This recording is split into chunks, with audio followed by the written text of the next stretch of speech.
Welcome back onto another edition of Try with Coach Parry. I'm Brad Brown. It's good to have you with us, and we've got our triathlon coach Rudolf Nordier with us once again today, and we're talking nutrition. Rudolf, welcome onto the podcast once again. Thanks for joining us.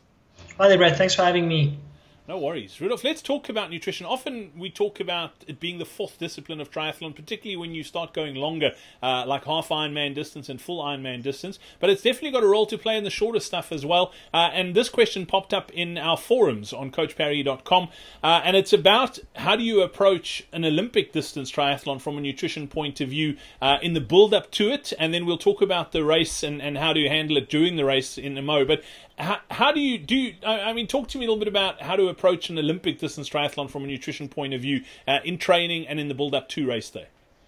So if you start with training-wise, you do get intensity sessions. A lot of people will do brick sessions to simulate the race, going from biking to running, as that's the most difficult part in a triathlon. So even when you start training that, use the nutrition that you will use on race days. That's where you can experiment with nutrition. Do you want to just use energy gels, or do you want to use bars, or a combination of the two? So training is really a mini race where you can experiment and test yourself to see what works, what doesn't work, and also what your stomach will handle. So also before the race, in the mornings, 2-3 hours before, depending on how well you know your stomach, how well you can stomach the food without giving you problems. I know a lot of people can eat before the race. Some of the people can't eat before the race. So you need to find out what works and what doesn't work for you.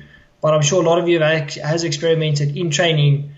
You know, before training, listen, I can eat before a run, but I can't eat before a swim. So that's also where you experiment with it. So I have a breakfast 2-3 hours before the time. I normally have 3 hours before the race. I have breakfast, and then an hour and a half, I eat half an energy bar, and then that is me ready to go. In the race itself, before swimming, I don't take a gel or anything before the swimming because it's so short.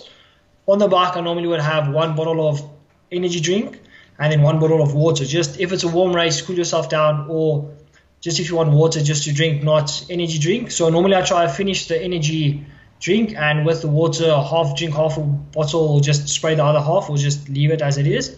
And then straight after the bike, I take a gel, and then that's me for the race. So I take the gel just before I exit T2, drink it down with some water, and then that's me for the race. So you're racing between 2.5 to 3 hours, depending on your level. So that is my advice for people to wear. You don't need to eat a lot because it is a short race, and your breakfast will hold you throughout most of the race.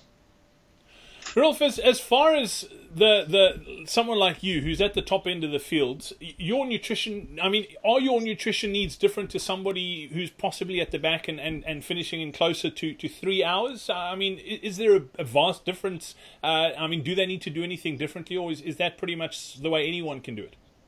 So the golden rule that there is with nutrition-wise is your body can absorb 60 grams of carbs per hour if you get it from a single source, but if you get it from a dual source, like fructose and glucose, you can absorb up to 90 grams per hour. So the golden rule is not to break the 60 or 90 grams per hour limit. Otherwise, you're going to have stomach issues. So that is the basic thing. So you can work out for yourself. If you are racing 3 hours and even more, you can work out what you can stomach and what you can't stomach, whether it be in a form of gels, bars, or energy juice. So if you feel like you need that little bit of extra, you can take some extra because you are racing longer. So maybe a full bottle and a gel on the bike, and then just 1 gel for the run. Or maybe perhaps if the running is your weaker discipline, you can have 2 gels on the run, 1 in the start and 1 after 4 or 5Ks.